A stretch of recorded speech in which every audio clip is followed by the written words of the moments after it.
Olá, seja bem-vindo a mais um curso do SOS Curso, o nosso Código Tributário Nacional em áudio, pela voz do professor Wilson Cortes, professor Tudão.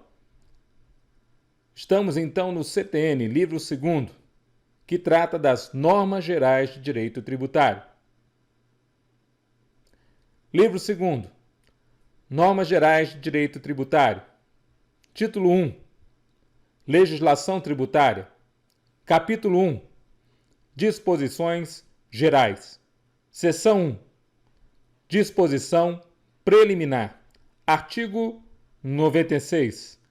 A expressão legislação tributária compreende as leis, os tratados e as convenções internacionais, os decretos e as normas complementares que versem, no todo ou em parte, sobre tributos e relações jurídicas a eles pertinentes. Seção 2. Leis, tratados e convenções internacionais e decretos. Artigo 97. Somente a lei pode estabelecer: inciso 1. A instituição de tributos ou a sua extinção. Inciso 2. A majoração de tributos ou sua redução, ressalvado o disposto nos artigos 21, 26, 39, 57 e 65. Inciso 3. A definição do fato gerador da obrigação tributária principal, ressalvado o disposto no inciso 1 do parágrafo 3º do artigo 52 e do seu sujeito passivo. Inciso 4. A fixação de alíquota do tributo e da sua base de cálculo, ressalvado o disposto nos artigos 21, 26, 39, 57 e 65. Inciso 5. A cominação de penalidades para as ações ou omissões contrárias a seus dispositivos, ou para outras infrações nela definidas. Inciso 6. As hipóteses de exclusão, suspensão e extinção de créditos tributários, ou de dispensa ou redução de penalidades. Parágrafo 1º. Equipara-se a majoração do tributo à modificação da sua base de cálculo que importe em torná-lo mais oneroso. Parágrafo 2º. Não constitui majoração de tributo para os fins do disposto no inciso 2 deste artigo a atualização do valor monetário da respectiva base de cálculo. Artigo 98. Os tratados e as convenções internacionais revogam ou modificam a legislação tributária interna e serão observados pela que lhes sobrevenha. Artigo 99. O conteúdo e o alcance dos decretos restringe-se aos das leis em função das quais sejam expedidos, determinados com observância das regras de interpretação estabelecidas nesta lei. Seção 3. Normas complementares. Artigo 100. São normas complementares das leis, dos tratados e das convenções internacionais e dos decretos. Inciso 1. Os atos normativos expedidos pelas autoridades administrativas. Inciso 2. As decisões dos órgãos singulares ou coletivos de jurisdição administrativa a que a lei atribua eficácia normativa. Inciso 3. As práticas reiteradamente observadas pelas autoridades administrativas. Inciso 4. Os convênios que entre si celebrem a União, os Estados, o Distrito Federal e os municípios. Parágrafo único. A observância das normas referidas neste artigo exclui a imposição de penalidades, a cobrança de juros de mora e a atualização do valor monetário da base de cálculo do tributo. Capítulo 2. Vigência da legislação tributária. Artigo 101. A vigência no espaço e no tempo da legislação tributária rege-se pelas disposições legais aplicáveis às normas jurídicas em geral, ressalvado o previsto neste capítulo. Artigo 102. A legislação tributária dos Estados, do Distrito Federal e dos municípios vigora no país fora dos respectivos territórios, nos limites em que lhe reconheçam extraterritorialidade os convênios de que participem, ou do que disponham esta ou outras leis de normas gerais expedidas pela União. Artigo 103. Salvo disposição em contrário, entram em vigor: inciso 1. Os atos administrativos a que se refere o inciso 1 do artigo 100, na data da sua publicação. Inciso 2. As decisões a que se refere o inciso 2 do artigo 100, quanto a seus efeitos normativos, 30 dias após a data da sua publicação. Inciso 3. Os convênios a que se refere o inciso 4 do artigo 100, na data neles prevista. Artigo 104. Entra em vigor no primeiro dia do exercício seguinte, aquele em que ocorra a sua publicação, os dispositivos de lei referentes a impostos sobre o patrimônio ou a renda. Inciso 1. Que instituem ou majoram tais impostos. Inciso 2. Que definem novas hipóteses de incidência. Inciso 3. Que extinguem ou reduzem isenções, salvo se a lei dispuser de maneira mais favorável ao contribuinte e observado o disposto no artigo 178. Capítulo 3. Aplicação da legislação tributária. Artigo 105. A legislação tributária aplica-se imediatamente aos fatos geradores futuros e aos pendentes, assim entendidos aqueles cuja ocorrência tenha tido início, mas não esteja completa nos termos do artigo 116. Artigo 106. A lei aplica-se a ato ou fato pretérito. Inciso 1. Em qualquer caso, quando seja expressamente interpretativa, excluída a aplicação de penalidade à infração dos dispositivos interpretados. Inciso 2. Tratando-se de ato não definitivamente julgado. A linha A. Quando deixe de defini-lo como infração. A linha B. Quando deixe de tratá-lo como contrário a qualquer exigência de ação ou omissão, desde que não tenha sido fraudulento e não tenha implicado em falta de pagamento de tributo. A linha C. Quando lhe comine penalidade menos severa que a prevista na lei vigente ao tempo de sua prática. Capítulo 4. Interpretação e integração da legislação tributária. Artigo 107. A legislação tributária será interpretada conforme disposto neste capítulo. Artigo 108. Na ausência de disposição expressa, a autoridade competente para aplicar a legislação tributária utilizará sucessivamente, na ordem indicada. Inciso 1. A analogia. Inciso 2. Os princípios gerais de direito tributário. Inciso 3. Os princípios gerais de direito público. Inciso 4. A equidade. Parágrafo 1º. O emprego da analogia não poderá resultar na exigência de tributo não previsto em lei. Parágrafo 2º. O emprego da equidade não poderá resultar na dispensa do pagamento do tributo devido. Artigo 109. Os princípios gerais de direito privado utilizam-se para a pesquisa da definição, do conteúdo e do alcance de seus institutos, conceitos e formas, mas não para a definição dos respectivos efeitos tributários.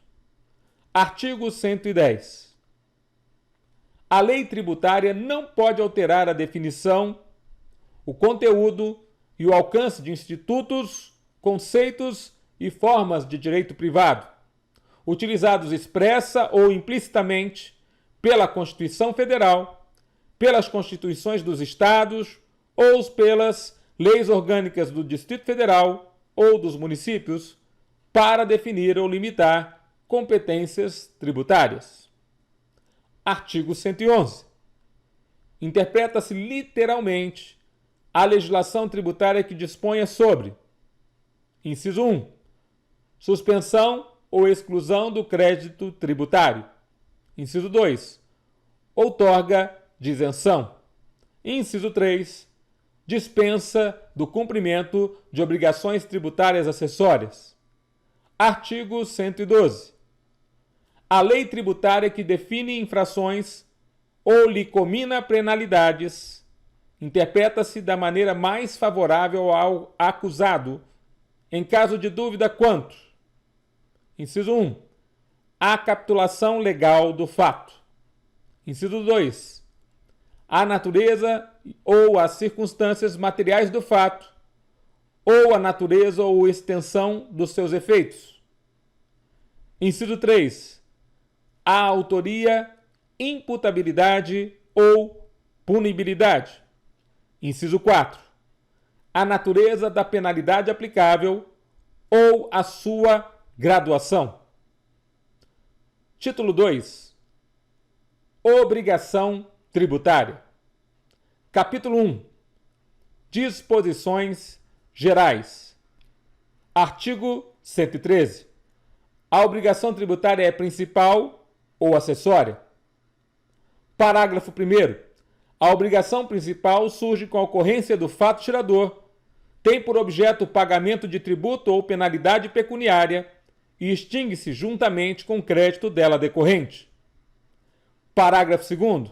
A obrigação acessória decorre da legislação tributária e tem por objeto as prestações positivas ou negativas nela previstas no interesse da arrecadação ou da fiscalização dos tributos. Parágrafo 3º. A obrigação acessória, pelo simples fato da sua inobservância, converte-se em obrigação principal relativamente à penalidade pecuniária. Capítulo 2. Fato gerador. Artigo 114. Fato gerador da obrigação principal é a situação definida em lei como necessária e suficiente à sua ocorrência. Artigo 115. Fato gerador da obrigação acessória é qualquer situação que, na forma da legislação aplicável, impõe a prática ou abstenção de ato que não configure obrigação principal. Artigo 116. Salvo disposição de lei em contrário, considera-se ocorrido fato gerador e existentes os seus efeitos. Inciso 1.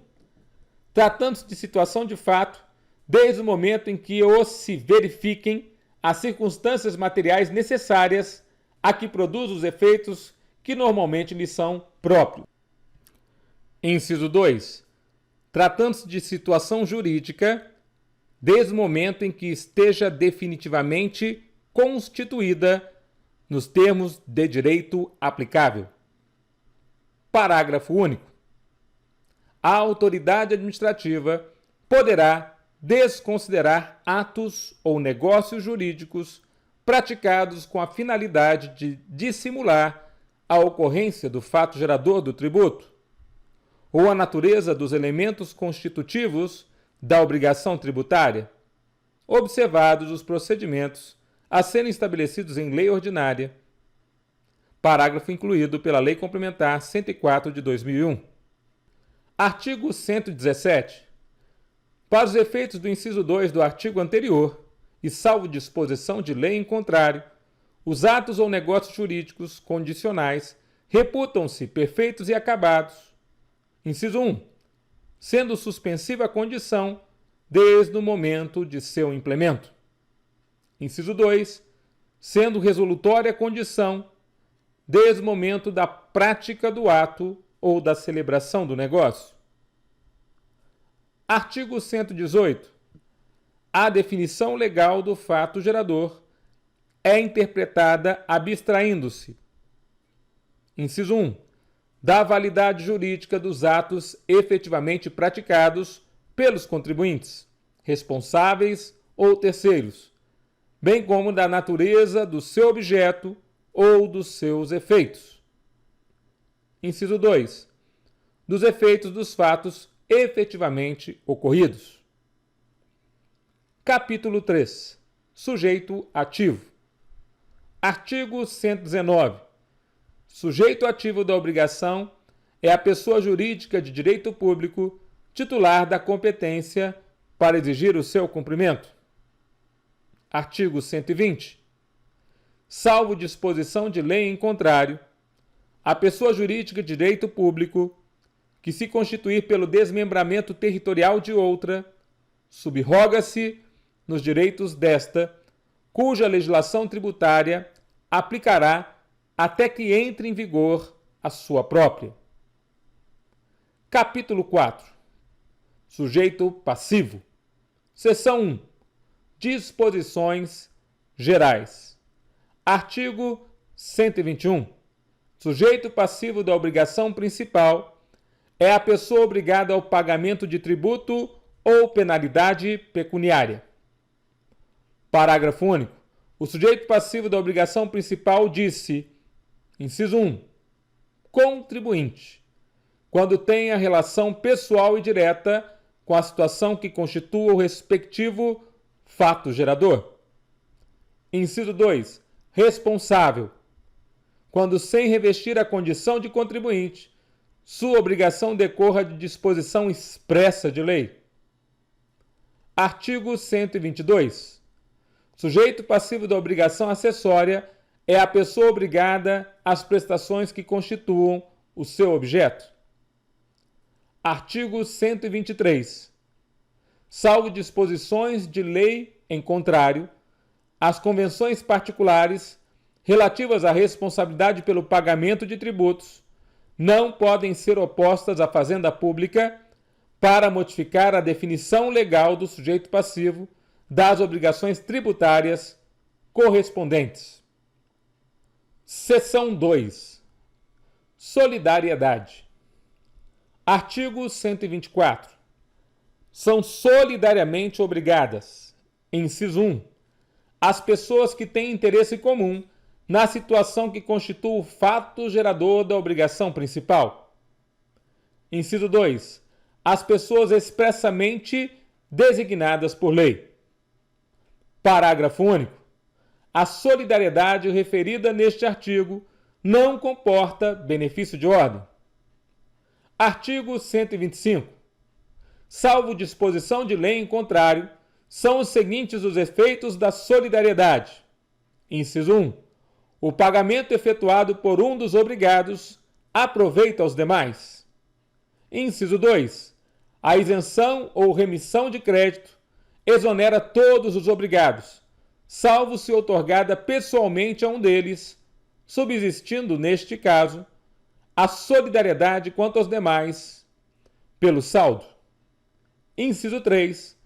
A interrupção da prescrição em favor ou contra um dos obrigados favorece ou prejudica aos demais. Seção 3. Capacidade tributária. Artigo 126. A capacidade tributária passiva independe, inciso 1, da capacidade civil das pessoas naturais. Inciso 2. De achar-se a pessoa natural sujeita a medidas que importem privação ou limitação do exercício de atividades civis, comerciais ou profissionais, ou da administração direta de seus bens ou negócios. Inciso 3. De estar a pessoa jurídica regularmente constituída, bastando que configure uma unidade econômica ou profissional. Seção 4. Domicílio tributário. Artigo 127. Na falta de eleição pelo contribuinte ou responsável de domicílio tributário, na forma da legislação aplicável, considera-se como tal, inciso 1, quanto às pessoas naturais, a sua residência habitual, ou sendo esta incerta ou desconhecida, o centro habitual de sua atividade. Inciso 2.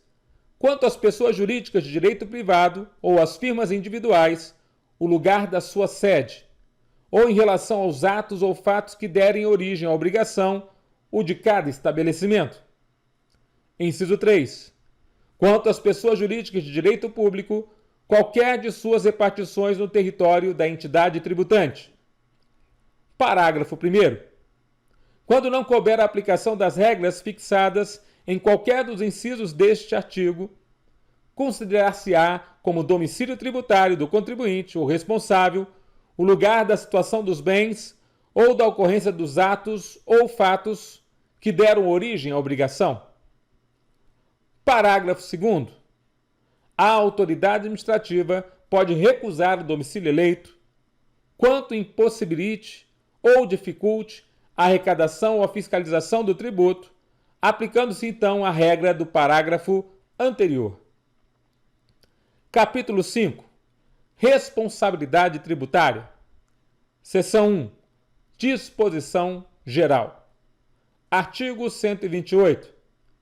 Sem prejuízo do disposto neste capítulo, a lei pode atribuir de modo expresso a responsabilidade pelo crédito tributário à terceira pessoa, vinculado ao fato gerador da respectiva obrigação, excluindo a responsabilidade do contribuinte ou atribuindo-a a este em caráter supletivo do cumprimento total ou parcial da referida obrigação. Seção 2. Responsabilidade dos sucessores. Artigo 129. O disposto nesta seção aplica-se por igual aos créditos tributários definitivamente constituídos ou em curso de constituição à data dos atos nela referidos, e aos constituídos posteriormente aos mesmos atos, desde que relativos a obrigações tributárias surgidas até a referida data. Artigo 130. Os créditos tributários relativos a impostos cujo fato gerador seja a propriedade, o domínio útil ou a posse de bens imóveis, e bem assim os relativos a taxas pela prestação de serviços referentes a tais bens ou a contribuições de melhoria, subrogam-se na pessoa dos respectivos adquirentes, salvo quando conste do título a prova de sua quitação. Parágrafo único. No caso de arrematação em asta pública, a subrogação ocorre sobre o respectivo preço. Artigo 131. São pessoalmente responsáveis. Inciso 1. O adquirente ou remitente pelos tributos relativos aos bens adquiridos ou remidos.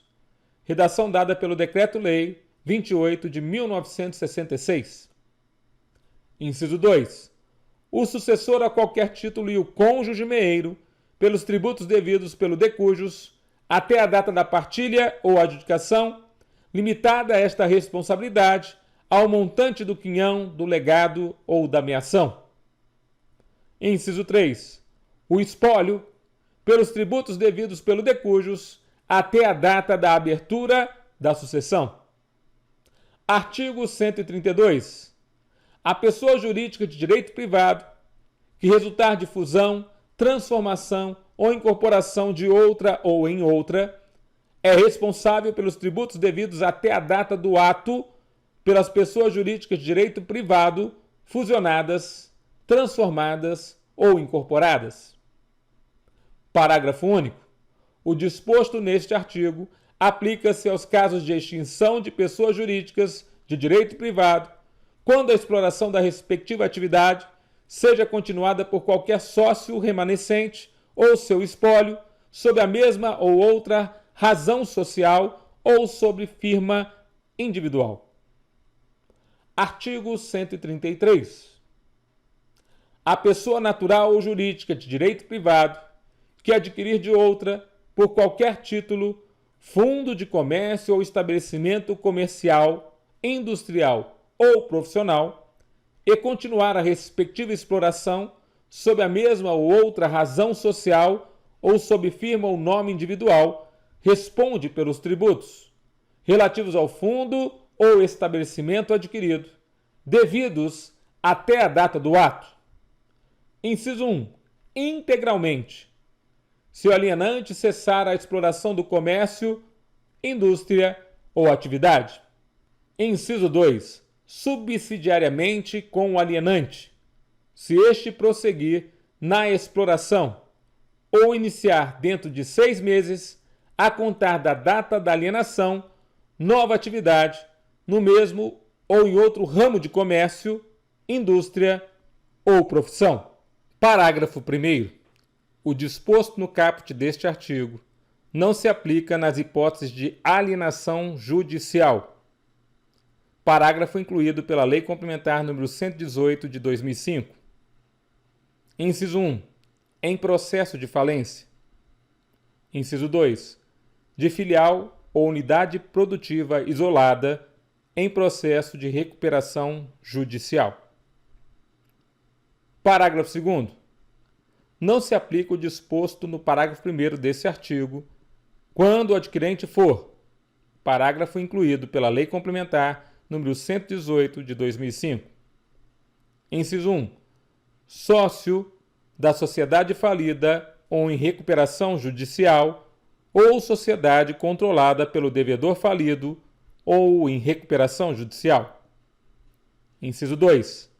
Parente em linha reta ou colateral até o 4º grau, consanguíneo ou afim, do devedor falido ou em recuperação judicial ou de qualquer de seus sócios, ou, inciso 3, identificado como agente do falido ou do devedor em recuperação judicial com o objetivo de fraudar a sucessão tributária. Parágrafo 3º. Em processo da falência, o produto da alienação judicial de empresa, filial ou unidade produtiva isolada permanecerá em conta de depósito à disposição do juízo de falência pelo prazo de 1 ano, contado da data de alienação, somente podendo ser utilizado para o pagamento de créditos extraconcursais ou de créditos que preferem ao tributário. Seção 3. Responsabilidade de terceiros. Artigo 134. Nos casos de impossibilidade e exigência do cumprimento da obrigação principal pelo contribuinte, respondem solidariamente com este, nos atos em que intervierem ou pelas omissões de que forem responsáveis. Inciso 1. Os pais, pelos tributos devidos por seus filhos menores. Inciso 2. Os tutores e curadores, pelos tributos devidos por seus tutelados ou curatelados. Inciso 3. Os administradores de bens de terceiros, pelos tributos devidos por estes. Inciso 4. O inventariante, pelos tributos devidos pelo espólio. Inciso 5. O síndico e o comissário, pelos tributos devidos pela massa falida ou pelo concordatário. Inciso 6. Os tabeliães, escrivães e demais serventuários de ofício, pelos tributos devidos sobre os atos praticados por eles ou perante eles, em razão do seu ofício. Inciso 7. Os sócios no caso de liquidação de sociedade de pessoas. Parágrafo único. O disposto neste artigo só se aplica em matéria de penalidades às de caráter moratório. Artigo 135. São pessoalmente responsáveis pelos créditos correspondentes a obrigações tributárias resultantes de atos praticados com excesso de poderes ou infração de lei, contrato social ou estatutos. Inciso 1. As pessoas referidas no artigo anterior. Inciso 2. Os mandatários prepostos e empregados. Inciso 3. Os diretores, gerentes ou representantes de pessoas jurídicas de direito privado. Seção 4.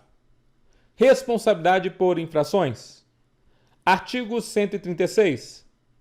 Salvo disposição de lei em contrário, a responsabilidade por infrações da legislação tributária independe da intenção do agente ou do responsável e da efetividade, natureza e extensão dos efeitos do ato.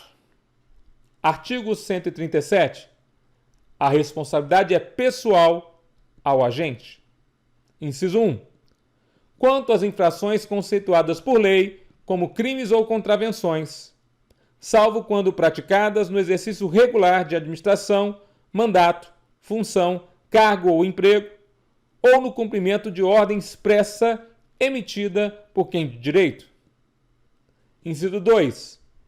Quanto às infrações em cuja definição o dolo específico do agente seja elementar. Inciso 3.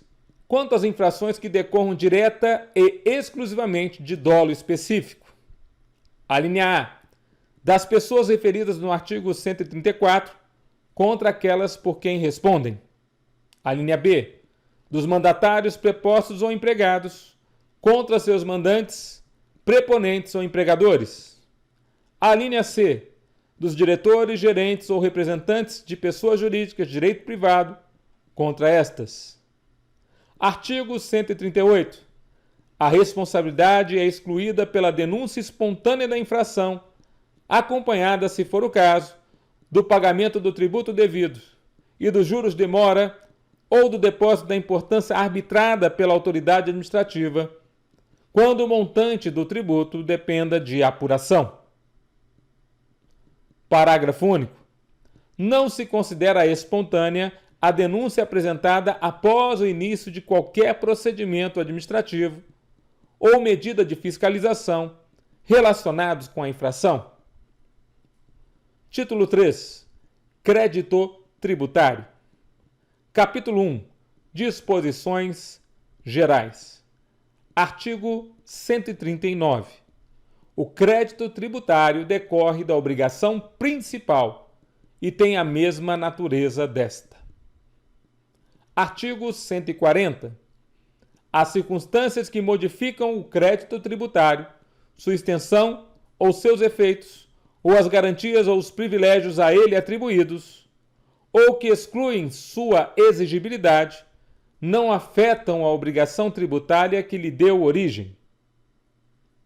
Artigo 141.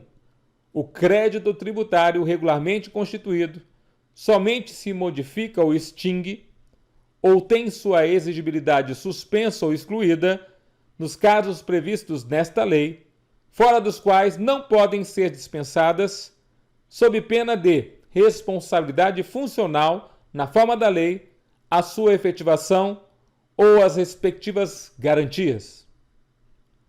Capítulo 2. Constituição de crédito tributário. Seção 1. Lançamento. Artigo 142. Compete privativamente à autoridade administrativa constituir o crédito tributário pelo lançamento, assim entendido o procedimento administrativo tendente a verificar a ocorrência do fato gerador da obrigação correspondente, determinar a matéria tributável, calcular o montante do tributo devido, identificar o sujeito passivo e, sendo o caso, propor a aplicação da penalidade cabível. Parágrafo único. A atividade administrativa de lançamento é vinculada e obrigatória, sob pena de responsabilidade funcional. Artigo 143. Salvo disposição de lei em contrário, quando o valor tributário esteja expresso em moeda estrangeira, no lançamento far-se-á sua conversão em moeda nacional, ao câmbio do dia da ocorrência do fato gerador da obrigação. Artigo 144. O lançamento reporta-se à data da ocorrência do fato gerador da obrigação e rege-se pela lei então vigente, ainda que posteriormente modificada ou revogada. Parágrafo 1º. Aplica-se ao lançamento a legislação que, posteriormente à ocorrência do fato gerador da obrigação, tem instituído novos critérios de apuração ou processos de fiscalização, ampliado os poderes de investigação das autoridades administrativas ou outorgado ao crédito maiores garantias ou privilégios, exceto neste último caso, para efeito de atribuir responsabilidade tributária a terceiros. Parágrafo 2º. O disposto neste artigo não se aplica aos impostos lançados por períodos certos de tempo, desde que a respectiva lei fixe expressamente a data em que o fato gerador se considera ocorrido. Artigo 145. O lançamento regularmente notificado ao sujeito passivo só pode ser alterado em virtude de: inciso 1. Impugnação do sujeito passivo. Inciso 2. Recurso de ofício. Inciso 3. Iniciativa de ofício da autoridade administrativa nos termos previstos no artigo 149. Artigo 146. a modificação introduzida de ofício ou em consequência de decisão administrativa ou judicial nos critérios jurídicos adotados pela autoridade administrativa no exercício do lançamento somente pode ser efetivada em relação ao mesmo sujeito passivo quanto a fato gerador ocorrido posteriormente à sua introdução. Seção 2. Modalidades de lançamento. Artigo 147. O lançamento é efetuado com base na declaração do sujeito passivo ou de terceiro, quando um ou outro, na forma da legislação tributária, presta à autoridade administrativa informações sobre matéria de fato indispensáveis à sua efetivação. Parágrafo 1º. A retificação da declaração por iniciativa do próprio declarante, quando visa a reduzir ou a excluir tributo, só é admissível mediante comprovação do erro em que se funde e antes de notificado o lançamento. Parágrafo 2º. Os erros contidos na declaração e apuráveis pelo seu exame serão retificados de ofício pela autoridade administrativa a que competir a revisão daquela. Artigo 148. Quando o cálculo do tributo tenha por base ou tome em consideração o valor ou preço de bens, direitos, serviços ou atos jurídicos, a autoridade lançadora, mediante processo regular, arbitrará aquele valor ou preço, sempre que sejam omissos ou não mereçam fé as declarações ou os esclarecimentos prestados ou os documentos expedidos pelo sujeito passivo ou pelo terceiro legalmente obrigado, ressalvada, em caso de contestação, a avaliação contraditória, administrativa ou judicial. Artigo 149. O lançamento é efetuado e revisto de ofício pela autoridade administrativa nos seguintes casos. Inciso 1. Quando a lei assim o determine. Inciso 2. Quando a declaração não seja prestada por quem de direito no prazo e na forma da legislação tributária. Inciso 3. Quando a pessoa legalmente obrigada, embora tenha prestado declaração nos termos do inciso anterior, deixe de atender no prazo e na forma da legislação tributária a pedido de esclarecimento formulado pela autoridade administrativa, recuse-se a prestá-lo ou não o preste satisfatoriamente, a juízo daquela autoridade. Inciso 4. Quando se comprove falsidade, erro ou omissão, quanto a qualquer elemento definido na legislação tributária como sendo de declaração obrigatória. Inciso 5. Quando se comprove omissão ou inexatidão por parte da pessoa legalmente obrigada no exercício da atividade a que se refere o artigo seguinte. Inciso 6. Quando se comprove ação ou omissão do sujeito passivo ou de terceiro legalmente obrigado, que dê lugar à aplicação de penalidade pecuniária. Inciso 7. Quando se comprove que o sujeito passivo ou terceiro, em benefício daquele, agiu com dolo, fraude ou simulação. Inciso 8. Quando deva ser apreciado fato não conhecido ou não provado por ocasião do lançamento anterior. Inciso 9. Quando se comprove que no lançamento anterior ocorreu fraude ou falta funcional da autoridade que o efetuou, ou omissão pela mesma autoridade de ato ou formalidade especial. Parágrafo único. A revisão do lançamento só pode ser iniciada enquanto não extinto o direito da fazenda pública. Artigo 150. O lançamento por homologação, que ocorre quanto aos tributos cuja legislação atribua ao sujeito passivo o dever de antecipar o pagamento, sem prévio exame da autoridade administrativa, opera-se pelo ato em que a referida autoridade, tomando conhecimento da atividade assim exercida pelo obrigado, expressamente a homologa. Parágrafo 1º. O pagamento antecipado pelo obrigado, nos termos deste artigo, extingue o crédito, sob condição resolutória da ulterior homologação ao lançamento. Parágrafo 2º. não influem sobre a obrigação tributária quaisquer atos anteriores à homologação, praticados pelo sujeito passivo ou por terceiro, visando a extinção total ou parcial do crédito. Parágrafo 3º. Os atos a que se refere o parágrafo anterior serão, porém, considerados na apuração do saldo porventura devido, e sendo o caso na imposição de penalidade ou sua graduação. Parágrafo 4º. Se a lei não fixar prazo à homologação, será ele de 5 anos, a contar da ocorrência do fato gerador.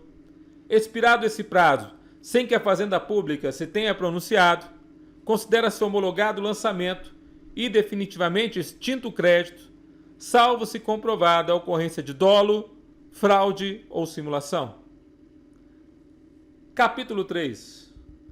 Suspensão do crédito tributário. Seção 1. Disposições gerais. Artigo 151. Suspende a exigibilidade do crédito tributário. Inciso 1. Moratória. Inciso 2. O depósito do seu montante integral. Inciso 3. As reclamações e os recursos nos termos das leis reguladoras do processo tributário administrativo. Inciso 4. A concessão de medida liminar em mandado de segurança. Inciso 5. A concessão de medida liminar ou de tutela antecipada em outras espécies de ação judicial. Inciso incluído pela Lei Complementar 104 de 2001. Inciso 6. O parcelamento. Inciso incluído pela Lei Complementar 104 de 2001. Parágrafo único. O disposto neste artigo não dispensa o cumprimento das obrigações acessórias dependentes da obrigação principal, cujo crédito seja suspenso, ou dela consequentes. Seção 2. Moratória. Artigo 152. A moratória somente pode ser concedida, inciso 1, em caráter geral, alínea A, pela pessoa jurídica de direito público competente para instituir o tributo a que se refira. Alínea B, pela União, quanto a tributos de competência dos Estados, do Distrito Federal ou dos municípios, quando simultaneamente concedida quanto aos tributos de competência federal e às obrigações de direito privado. Inciso 2. Em caráter individual, por despacho da autoridade administrativa, desde que autorizada por lei, nas condições do inciso anterior. Parágrafo único. A lei concessiva de moratória pode circunscrever expressamente a sua aplicabilidade a determinada região do território da pessoa jurídica de direito público que a expedir, ou a determinada classe ou categoria de sujeitos passivos. Artigo 153. A lei que conceda moratória em caráter geral ou autorize sua concessão em caráter individual especificará, sem prejuízo de outros requisitos. Inciso 1. O prazo de duração do favor. Inciso 2.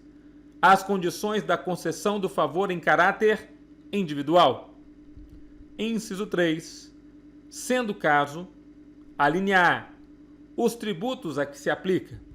Alínea B, o número de prestações e seus vencimentos, dentro do prazo a que se refere o inciso 1, podendo atribuir a fixação de uns e de outros à autoridade administrativa, para cada caso de concessão em caráter individual.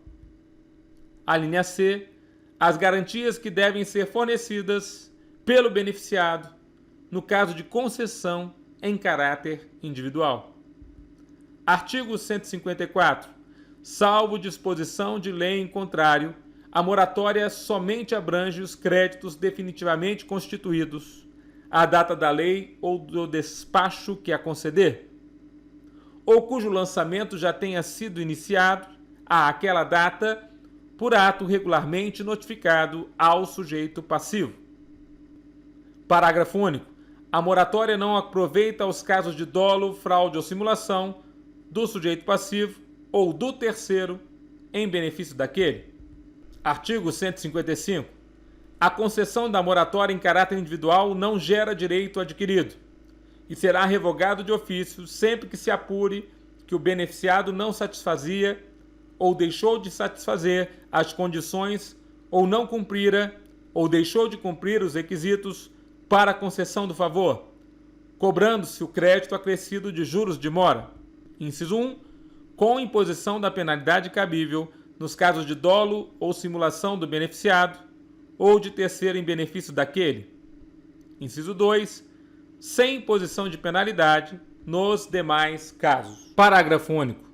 No caso do inciso 1 deste artigo, o tempo decorrido entre a concessão da moratória e sua revogação não se computa para efeito da prescrição do direito à cobrança do crédito. No caso do inciso 2 deste artigo, a revogação só pode ocorrer antes de prescrito o referido direito. Artigo 155-A. O parcelamento será concedido na forma e condição estabelecidas em lei específica. Artigo incluído pela Lei Complementar 104 de 2001. Parágrafo 1º.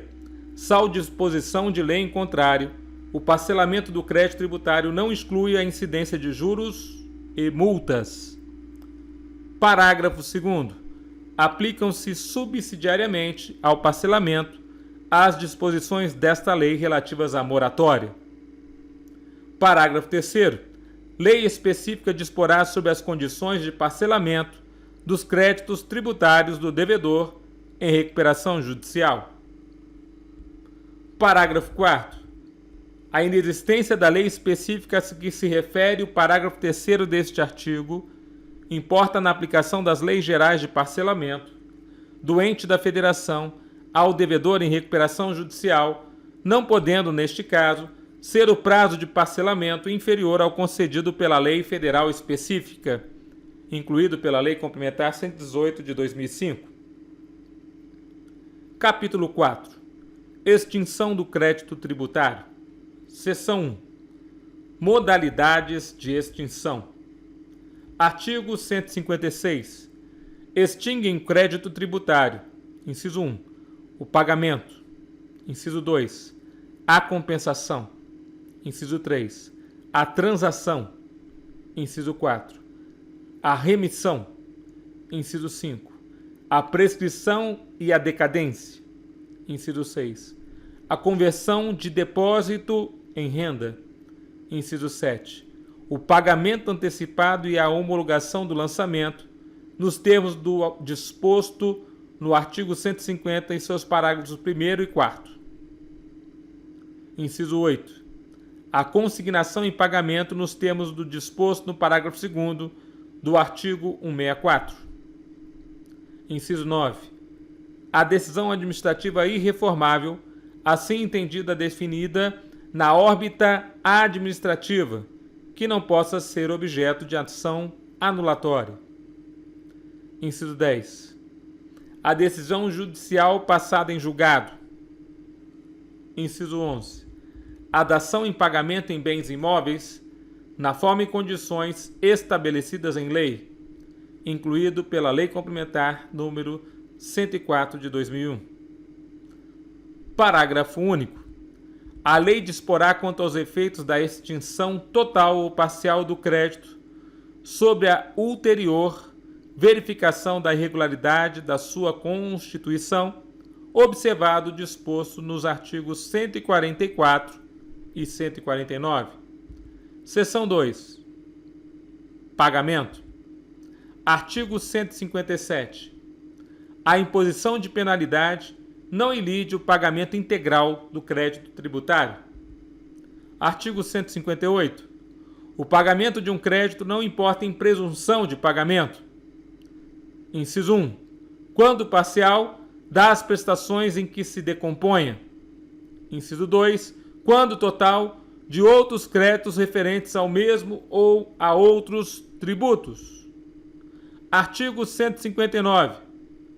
Quando a legislação tributária não dispuser a respeito, o pagamento é efetuado na repartição competente do domicílio do sujeito passivo. Artigo 160. Quando a legislação tributária não fixar o tempo do pagamento, o vencimento do crédito ocorre 30 dias depois da data em que se considera o sujeito passivo notificado do lançamento. Parágrafo único. A legislação tributária pode conceder desconto pela antecipação do pagamento nas condições que estabeleça.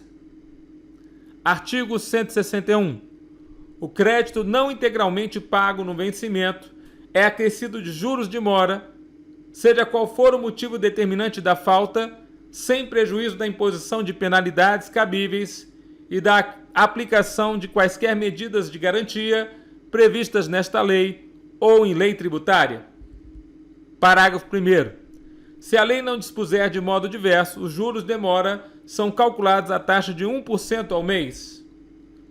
Parágrafo 2º. O disposto neste artigo não se aplica na pendência de consulta formulada pelo devedor dentro do prazo legal para pagamento do crédito. Artigo 162.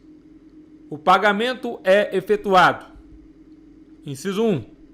Em moeda corrente, cheque ou vale postal. Inciso 2. Nos casos previstos em lei, em estampilha, em papel selado ou por processo mecânico. Parágrafo 1º. A legislação tributária pode determinar as garantias exigidas para o pagamento por cheque ou vale postal, desde que não o torne impossível ou mais oneroso que o pagamento em moeda corrente. Parágrafo 2º. O crédito pago por cheque somente se considera extinto com o resgate deste pelo sacado. Parágrafo 3º. O crédito pagável em estampilha considera-se extinto com a inutilização regular daquela, ressalvado o disposto no artigo 150.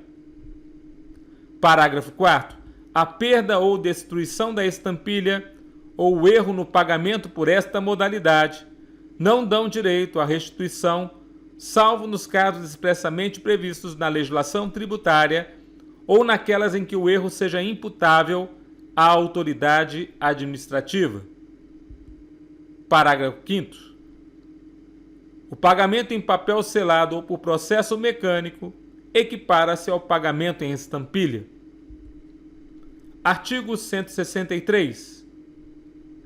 Existindo simultaneamente dois ou mais débitos vencidos do mesmo sujeito passivo para com a mesma pessoa jurídica de direito público, relativos ao mesmo ou a diferentes tributos ou provenientes de penalidade pecuniária ou juros de mora, a autoridade administrativa competente para receber o pagamento determinará a respectiva imputação, obedecidas as seguintes regras, na ordem em que enumeradas. Inciso 1. Em primeiro lugar, os débitos por obrigação própria e, em segundo lugar, aos decorrentes de responsabilidade tributária. Inciso 2. Primeiramente, as contribuições de melhoria, depois as taxas e, por fim, aos impostos. Inciso 3. Na ordem crescente dos prazos de prescrição. Inciso 4. Na ordem decrescente dos montantes. Artigo 164. A importância de crédito tributário pode ser consignada judicialmente pelo sujeito passivo nos casos: inciso 1. De recusa de recebimento ou subordinação deste ao pagamento de outro tributo ou de penalidade, ou ao cumprimento de obrigação acessória. Inciso 2. De subordinação do recebimento ao cumprimento de exigências administrativas sem fundamento legal. Inciso 3.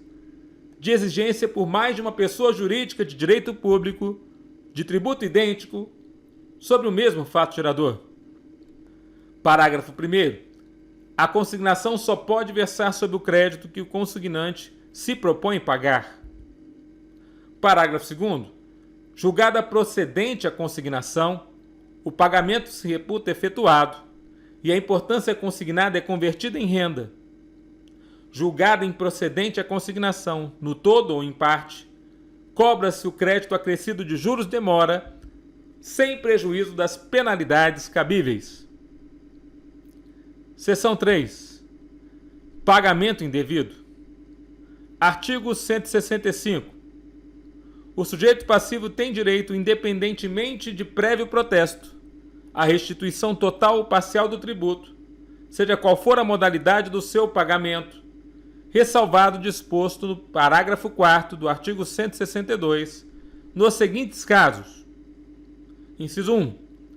Cobrança ou pagamento espontâneo de tributo indevido ou maior que o devido, em face da legislação tributária aplicável ou da natureza ou circunstâncias materiais do fato gerador efetivamente ocorrido. Inciso 2. Erro na identificação do sujeito passivo, na determinação da alíquota aplicável, no cálculo do montante do débito ou na elaboração ou conferência de qualquer documento relativo ao pagamento. O termo que está no CTN neste inciso é edificação, mas considerou-se esse termo errôneo e o termo correto é identificação do sujeito passivo. Inciso 3. Reforma, anulação, revogação ou rescisão de decisão condenatória. Artigo 166. A restituição de tributos que comportem, por sua natureza, transferência do respectivo encargo financeiro somente será feita a quem prove haver assumido o referido encargo, ou no caso de tê-lo transferido a terceiro, estar por este expressamente autorizado a recebê-la. Artigo 167. A restituição total ou parcial do tributo dá lugar à restituição na mesma proporção dos juros de mora e das penalidades pecuniárias, salvo as referentes a infrações de caráter formal, não prejudicadas pela causa da restituição. Parágrafo único. A restituição vence juros não capitalizáveis a partir do trânsito em julgado da decisão definitiva que a determinar. Artigo 168. O direito de pleitear a restituição extingue-se com o decurso do prazo de 5 anos contados. Inciso 1. Nas hipóteses dos incisos 1 e 2 do artigo 165, da data da extinção do crédito tributário. Vide artigo 3º da Lei Complementar 118 de 2005. Inciso 2. Na hipótese do inciso 3 do artigo 165, na data que se tornar definitiva a decisão administrativa ou passar em julgado a decisão judicial que tenha reformado, anulado, revogado ou rescindido a decisão condenatória. Artigo 169. Prescreve em 2 anos a ação anulatória da decisão administrativa que denegar a restituição. Parágrafo único. O prazo de prescrição é interrompido pelo início da ação judicial, recomeçando seu curso por metade, a partir da data da intimação validamente feita ao representante judicial da fazenda pública interessada. Seção 4. Demais modalidades de extinção. Artigo 170. A lei pode, nas condições e sob as garantias que estipular, ou cuja estipulação em cada caso atribuir à autoridade administrativa, autorizar a compensação de créditos tributários com créditos líquidos e certos, vencidos ou vincendos, do sujeito passivo contra a fazenda pública. Vide Decreto 7.212 de 2010. Parágrafo único.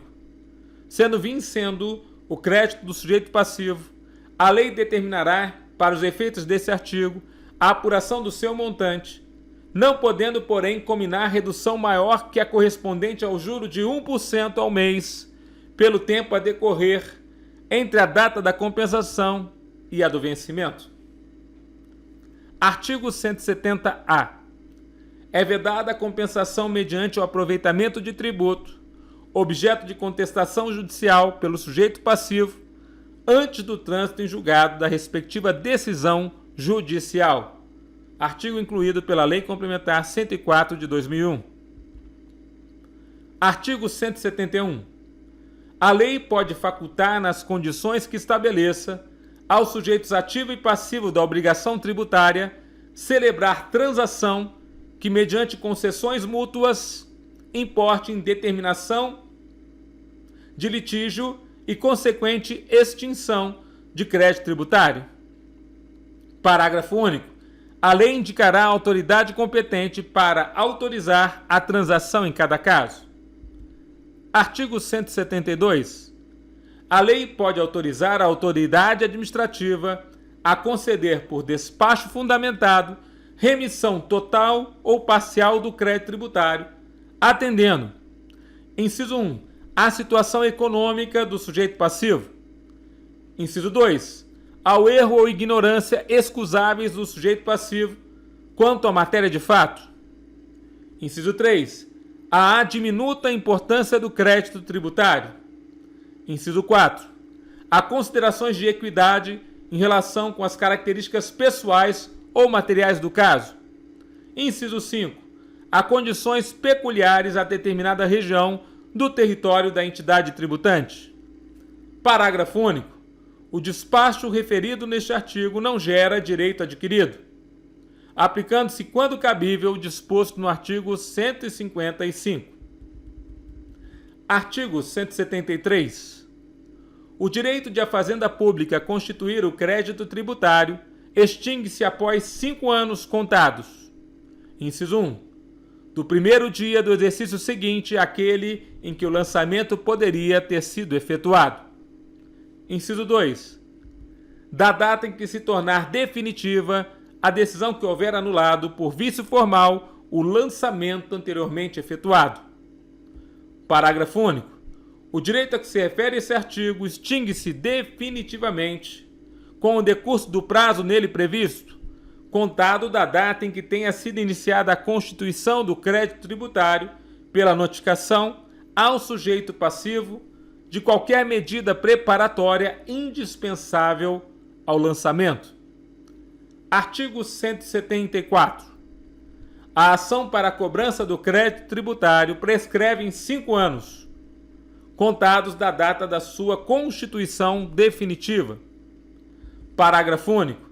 A prescrição se interrompe, inciso 1, pelo despacho do juiz que ordenar a citação em execução fiscal, redação dada pela Lei Complementar nº 118 de 2005. Inciso 2, pelo protesto judicial. Inciso 3, por qualquer ato judicial que constitui em mora o devedor.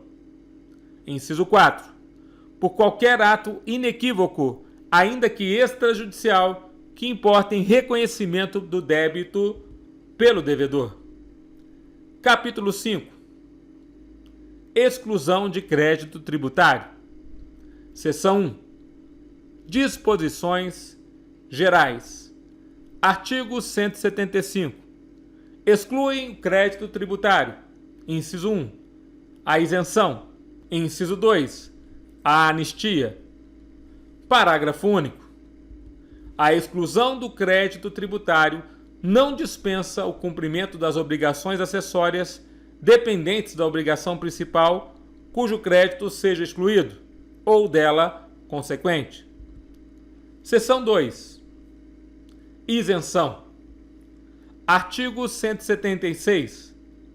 A isenção, ainda quando prevista em contrário, é sempre decorrente de lei que especifique as condições e requisitos exigidos para a sua concessão, os tributos a que se aplica e, sendo o caso, o prazo de sua duração. Parágrafo único. A isenção pode ser restrita a determinada região do território da entidade tributante, em função de condições a ela peculiares. Artigo 177. Salvo disposição de lei em contrário, a isenção não é extensiva. Inciso 1. Às taxas e às contribuições de melhoria. Inciso 2. Aos tributos instituídos posteriormente à sua concessão. Artigo 178. A isenção, salvo se concedida por prazo certo e, em função de determinadas condições, pode ser revogada ou modificada por lei a qualquer tempo, observado o disposto no inciso 3 do artigo 104, redação dada pela Lei Complementar nº 24 de 1975. Artigo 179.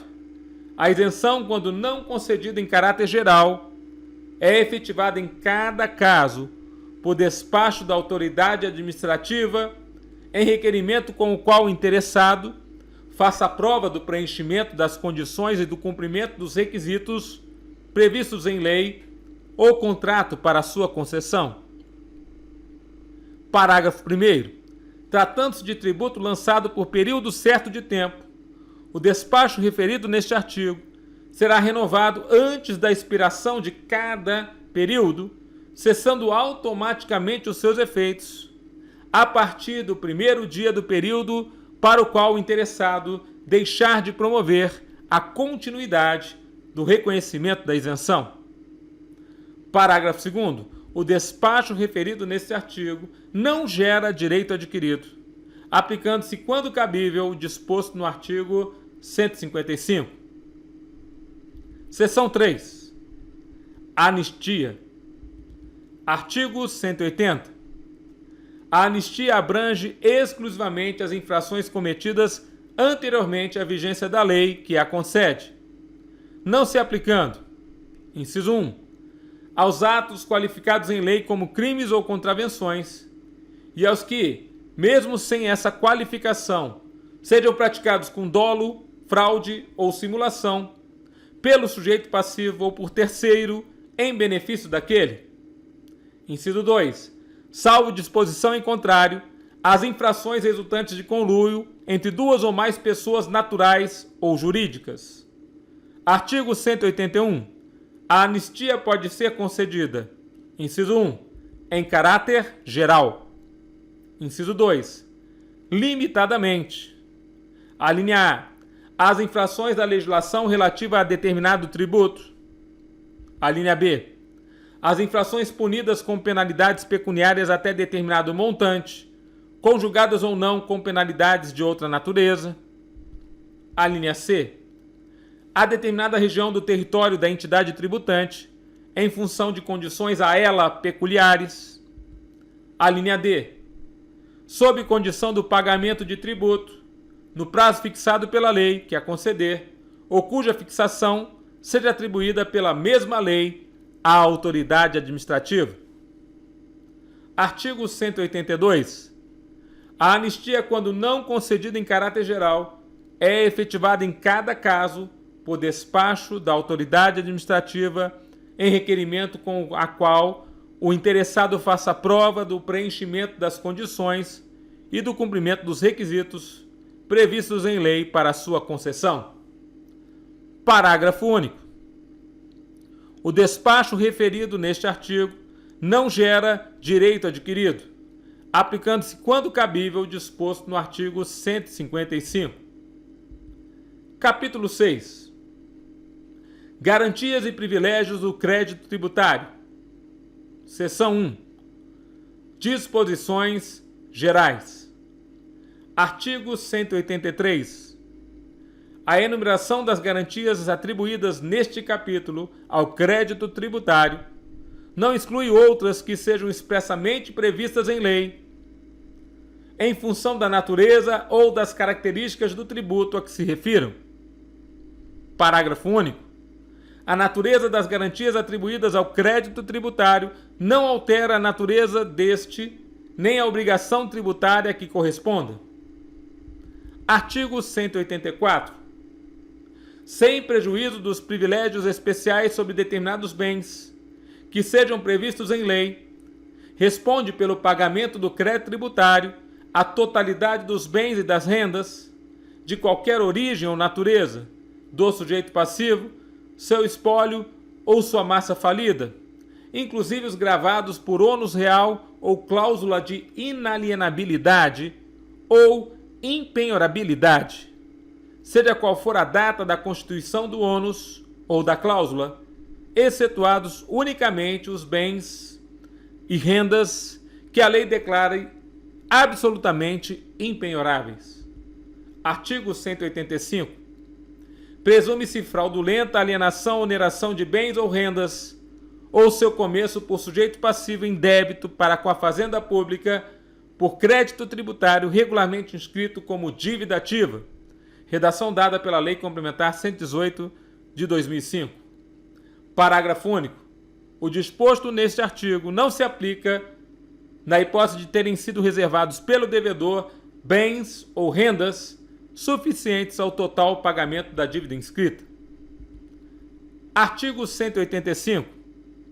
Na hipótese de o devedor tributário, devidamente citado, não pagar nem apresentar bens à penhora no prazo legal e não forem encontrados bens penhoráveis, o juiz determinará a indisponibilidade de seus bens e direitos, comunicando a decisão preferencialmente por meio eletrônico aos órgãos e entidades que promovem registros de transferência de bens, especialmente ao Registro Público de Imóveis e às autoridades supervisoras do mercado bancário e do mercado de capitais, a fim de que, no âmbito de suas atribuições, façam cumprir a ordem judicial.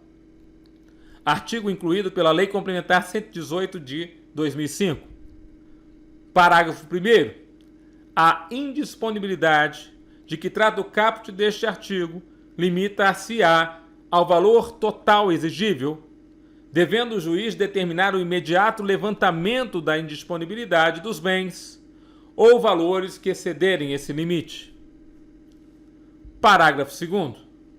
Os órgãos e entidades aos quais se fizer a comunicação de que trata o caput deste artigo enviarão imediatamente ao juízo a relação discriminada dos bens e direitos cuja indisponibilidade houverem promovido. Seção 2. Preferências. Artigo 186. O crédito tributário prefere a qualquer outro, seja qual for sua natureza ou o tempo de sua constituição, ressalvados os créditos decorrentes da legislação do trabalho ou do acidente do trabalho. Redação dada pela Lei Complementar 118 de 2005. Parágrafo único. Na falência, inciso 1, o crédito tributário não prefere aos créditos extraconcursais ou às importâncias passíveis de restituição nos termos da lei falimentar, nem aos créditos com garantia real no limite do valor do bem gravado. Inciso 2. A lei poderá estabelecer limites e condições para a preferência dos créditos decorrentes da legislação do trabalho e, inciso 3, a multa tributária prefere apenas aos créditos subordinados. Artigo 187. A cobrança judicial do crédito tributário não é sujeita a concurso de credores ou habilitação em falência, recuperação judicial, concordata, inventário ou arrolamento. Redação dada pela Lei Complementar 118 de 2005. Parágrafo único. O concurso de preferência somente se verifica entre pessoas jurídicas de direito público, na seguinte ordem: inciso 1, União; inciso 2, Estados, Distrito Federal e territórios, conjuntamente e pro rata; inciso 3, municípios, conjuntamente e pro rata. Artigo 188. São extraconcursais os créditos tributários decorrentes de fatos geradores ocorridos no curso do processo de falência. Redação dada pela Lei Complementar número 118 de 2005. Parágrafo 1º. Contestado o crédito tributário, o juiz remeterá as partes ao processo competente, mandando reservar bens suficientes à extinção total do crédito e seus acrescidos, se a massa não puder efetuar a garantia da instância de outra forma, ouvido quanto à natureza e o valor dos bens reservados o representante da fazenda pública interessado. Parágrafo 2º.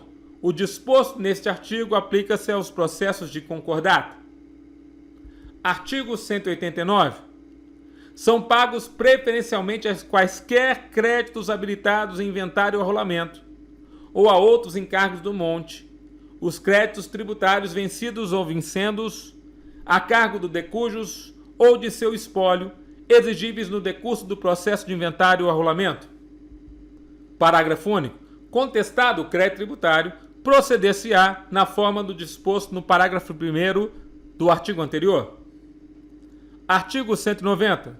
São pagos preferencialmente a quaisquer outros créditos tributários vencidos ou vincendos a cargo de pessoas jurídicas de direito privado em liquidação judicial ou voluntária exigíveis no decurso da liquidação. Artigo 191. A extinção das obrigações do falido requer prova de quitação de todos os tributos. Redação dada pela Lei Complementar 118 de 2005. Artigo 191-A. A concessão de recuperação judicial depende da apresentação da prova de quitação de todos os tributos, observado o disposto nos artigos 151, 205 e 206 desta lei. Artigo incluído pela Lei Complementar 118 de 2005. Artigo 192. Nenhuma sentença de julgamento de partilha ou adjudicação será proferida sem prova da quitação de todos os tributos relativos aos bens do espólio ou às suas rendas. Artigo 193. Salvo quando expressamente autorizado por lei, nenhum departamento da administração pública da União, dos Estados, do Distrito Federal ou dos municípios, ou sua autarquia, celebrará contrato ou aceitará proposta em concorrência pública sem que o contratante ou proponente faça prova da quitação de todos os tributos devidos à fazenda pública interessada, relativos à atividade em cujo exercício contrata ou concorre. Título 4. Administração tributária. Capítulo 1. Fiscalização. Artigo 194. A legislação tributária, observado o disposto nesta lei, regulará em caráter geral ou especificamente, em função da natureza do tributo de que se tratar, a competência e os poderes das autoridades administrativas em matéria de fiscalização da sua aplicação. Parágrafo único. A legislação a que se refere esse artigo aplica-se às pessoas naturais ou jurídicas, contribuintes ou não, inclusive as que gozem de imunidade tributária ou de isenção de caráter pessoal. Artigo 195. Para os efeitos da legislação tributária, não tem aplicação quaisquer disposições legais excludentes ou limitativas do direito de examinar mercadorias, livros, arquivos, documentos, papéis e efeitos comerciais ou fiscais dos comerciantes industriais ou produtores, ou da obrigação destes de exibi-los. Parágrafo único. Os livros obrigatórios de escrituração comercial e fiscal e os comprovantes dos lançamentos neles efetuados serão conservados até que ocorra a prescrição dos créditos tributários decorrentes das operações a que se refiro. Artigo 196. A autoridade administrativa que proceder ou presidir a quaisquer diligências de fiscalização lavrará os termos necessários para que se documente o início do procedimento, na forma da legislação aplicável, que fixará prazo máximo para a conclusão daquelas. Parágrafo único. Os termos a que se refere este artigo serão lavrados, sempre que possível, em um dos livros fiscais exibidos. Quando lavrados em separado, deles se entregará à pessoa sujeita à fiscalização cópia autenticada pela autoridade a que se refere este artigo. Artigo 197. Mediante intimação escrita, são obrigados a prestar à autoridade administrativa todas as informações de que disponham com relação aos bens, negócios ou atividades de terceiros. Inciso 1. Os tabeliães, escrivães e demais serventuários de ofício. Inciso 2. Os bancos, casas bancárias, caixas econômicas e demais instituições financeiras. Inciso 3. As empresas de administração de bens. Inciso 4. Os corretores, leiloeiros e despachantes oficiais. Inciso 5. Os inventariantes. Inciso 6. Os síndicos, comissários e liquidatários. Inciso 7. Quaisquer outras entidades ou pessoas que a lei designe em razão de seu cargo, ofício, função, ministério, atividade ou profissão. Parágrafo único. A obrigação prevista neste artigo não abrange a prestação de informações quanto a fatos sobre os quais o informante esteja legalmente obrigado a observar segredo em razão do cargo, ofício, função, ministério, atividade ou profissão. Artigo 198. Sem prejuízo do disposto na legislação criminal, é vedada a divulgação por parte da Fazenda Pública ou de seus servidores de informação obtida em razão do ofício sobre a situação econômica ou financeira do sujeito passivo ou de terceiros e sobre a natureza e o estado de seus negócios ou atividades. Redação dada pela Lei Complementar número 104 de 2001. Parágrafo 1º. Excetuam-se do disposto neste artigo, além dos casos previstos no artigo 199 e os seguintes. Redação dada pela Lei Complementar 104/2001. Inciso 1. Requisição de autoridade judiciária no interesse da Justiça. Inciso 2. Solicitações de autoridade administrativa no interesse da administração pública, desde que seja comprovada a instauração regular de processo administrativo no órgão ou na entidade respectiva, com o objetivo de investigar o sujeito passivo a que se refere a informação por prática de infração administrativa. Parágrafo 2º. O intercâmbio de informação sigilosa no âmbito da administração pública será realizado mediante o processo regularmente instaurado e a entrega será feita pessoalmente à autoridade solicitante, mediante recibo que formalize a transferência e assegure a preservação do sigilo. Parágrafo 3º. Não é vedada a divulgação de informações relativas a: incluído pela Lei Complementar 104 de 2001. Inciso 1. Representações fiscais para fins penais. Inciso 2. Inscrições na dívida ativa da Fazenda Pública. Inciso 3. Parcelamento ou moratório. Artigo 199. A Fazenda Pública da União e a dos Estados, do Distrito Federal e dos municípios prestar-se-ão mutuamente assistência para a fiscalização dos tributos respectivos e permuta de informações na forma estabelecida em caráter geral ou específico por lei ou convênio. Parágrafo único. A Fazenda Pública da União, na forma estabelecida em tratados, acordos ou convênios, poderá permutar informações com estados estrangeiros no interesse da arrecadação e da fiscalização de tributos. Parágrafo incluído pela Lei Complementar 104 de 2001. Artigo 200. As autoridades administrativas federais poderão requisitar o auxílio de força pública federal, estadual ou municipal e reciprocamente, quando vítimas de embaraço ou desacato no exercício de suas funções ou quando necessária a efetivação de medida prevista na legislação tributária, ainda que não se configure fato definido em lei como crime ou contravenção. Capítulo 2. Dívida ativa. Artigo 201. Constitui dívida ativa tributária a proveniente de crédito dessa natureza, regularmente inscrita na repartição administrativa competente, depois de esgotado o prazo fixado para pagamento pela lei ou por decisão final proferida em processo regular. Parágrafo único. A fluência de juros de mora não exclui, para efeitos deste artigo, a liquidez do crédito. Artigo 202.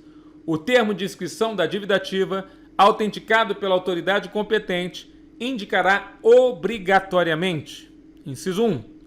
O nome do devedor e, sendo o caso, o dos corresponsáveis, bem como, sempre que possível, o domicílio ou a residência de um e de outros. Inciso 2. A quantia devida e a maneira de calcular os juros de mora acrescidos. Inciso 3. A origem e a natureza do crédito, mencionada especificamente à disposição da lei em que seja fundado. Inciso 4. A data em que foi inscrita. Inciso 5. Sendo o caso, o número do processo administrativo, de que se originar o crédito. Parágrafo único. A certidão conterá, além dos requisitos deste artigo, a indicação do livro e da folha da inscrição. Artigo 203. A omissão de quaisquer dos requisitos previstos no artigo anterior, ou o erro a eles relativo, são causas de nulidade na inscrição e do processo de cobrança dela decorrente, mas a nulidade poderá ser sanada até a decisão de primeira instância, mediante substituição da certidão nula, devolvida ao sujeito passivo acusado ou interessado o prazo para a defesa, que somente poderá versar sobre a parte modificada.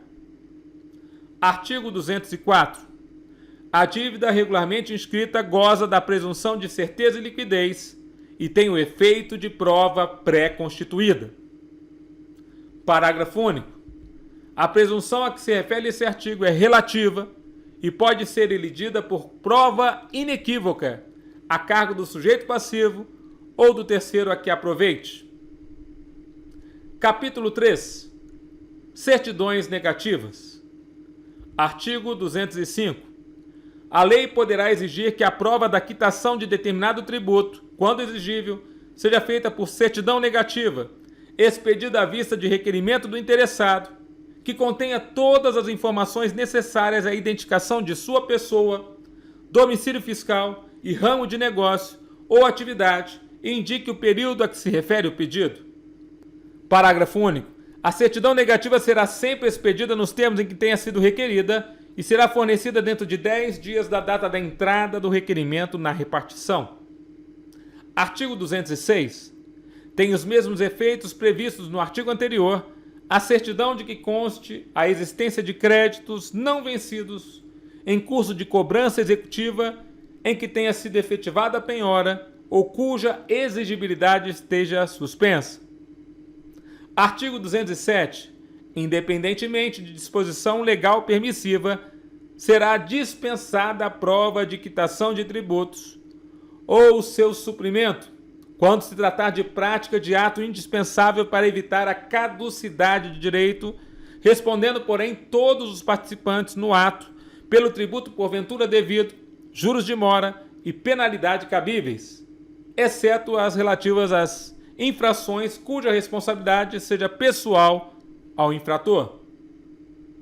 Artigo 208. A certidão negativa expedida com dolo ou fraude, que contenha erro contra a fazenda pública, responsabiliza pessoalmente o funcionário que a expedir, pelo crédito tributário e juros de mora acrescidos. Parágrafo único. O disposto neste artigo não exclui a responsabilidade criminal e funcional que no caso couber. Disposições finais e transitórias. Artigo 209.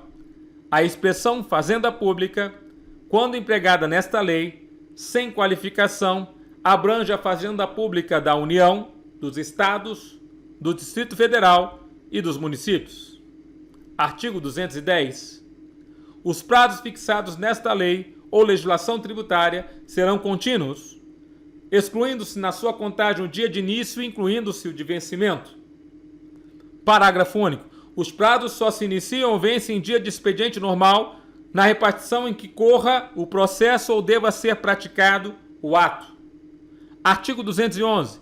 Incumbe ao Conselho Técnico de Economia e Finanças do Ministério da Fazenda prestar assistência técnica aos governos estaduais e municipais com o objetivo de assegurar a uniforme aplicação da presente lei. Artigo 212. Os poderes executivos federal, estaduais e municipais expedirão por decreto, dentro de 90 dias da entrada em vigor desta lei, a consolidação em texto único da legislação vigente relativa a cada um dos tributos, repetindo-se essa providência até o dia 31 de janeiro de cada ano. Artigo 213. Os estados pertencentes a uma mesma região geoeconômica celebrarão entre si convênios para o estabelecimento de alíquota uniforme para o imposto a que se refere o artigo 52. Parágrafo único. Os municípios de um mesmo estado procederão igualmente no que se refere à fixação da alíquota de que trata o artigo 60. Artigo 214. O Poder Executivo promoverá a realização de convênios com os Estados para excluir ou limitar a incidência do imposto sobre operações relativas à circulação de mercadorias, no caso de exportação para o exterior. Artigo 215. A lei estadual pode autorizar o Poder Executivo a reajustar, no exercício de 1967, a alíquota do imposto a que se refere o artigo 52, dentro de limites e segundo critérios por ela estabelecidos. Artigo 216. O Poder Executivo proporá as medidas legislativas adequadas a possibilitar, sem compressão dos investimentos previstos na proposta orçamentária de 1967, o cumprimento do disposto no artigo 21 da Emenda Constitucional número 18 de 1965. Artigo 217. As disposições desta lei, notadamente as dos artigos 17, 74, parágrafo 2º e 77, parágrafo único, bem como a do artigo 54 da Lei 5.025, de 10 de junho de 1966, não excluem a incidência e a exigibilidade. Inciso 1. Da contribuição sindical, denominação que passa a ter o imposto sindical de que tratam os artigos 5, 7, 8 e seguintes da Consolidação das Leis do Trabalho, sem prejuízo do disposto no artigo 16 da Lei 4.589, de 11 de dezembro de 1964. Inciso 2. Das denominadas cotas de previdência, que aludem os artigos 71 e 74 da Lei 3.807, de 26 de agosto de 1960, com as alterações determinadas pelo artigo 34 da Lei 4.863, de 29 de novembro de 1965, que integram a contribuição da União para a Previdência Social, de que trata o artigo 157, inciso 16 da Constituição Federal. Inciso 3. Da contribuição destinada a constituir o Fundo de Assistência e Previdência do Trabalhador Rural, de que trata o artigo 158 da Lei 4.214, de 2 de março de 1963. Inciso 4. Da contribuição destinada ao Fundo de Garantia do Tempo de Serviço, criada pelo artigo 2º da Lei 5.107, de 13 de setembro de 1966. Inciso 5. Das contribuições enumeradas no parágrafo 2º do artigo 34 da Lei 4.863, de 29 de novembro de 1965, com alterações decorrentes do disposto nos artigos 22 e 23 da Lei 5.107, de 13 de setembro de 1966, e outras de fins sociais criadas por lei. Artigo 218. Esta lei entrará em vigor em todo o território nacional no dia 1º de janeiro de 1967, revogadas as disposições em contrário, especialmente a Lei 854, de 10 de outubro de 1949. Brasília, 25 de outubro de 1966. Presidente Castelo Branco. Obrigado por chegar até aqui. Conheça nossas outras gravações em áudio de leis para concursos públicos no site www.soscurso.com.br. Você pode também nos acompanhar em nossa página oficial do YouTube, @professor_Tudão. E também você pode encontrar-nos no Facebook, no grupo de alunos do Professor Tudão, ou também no Professor Wilson Cortez /Tudão. Um forte abraço, bons estudos!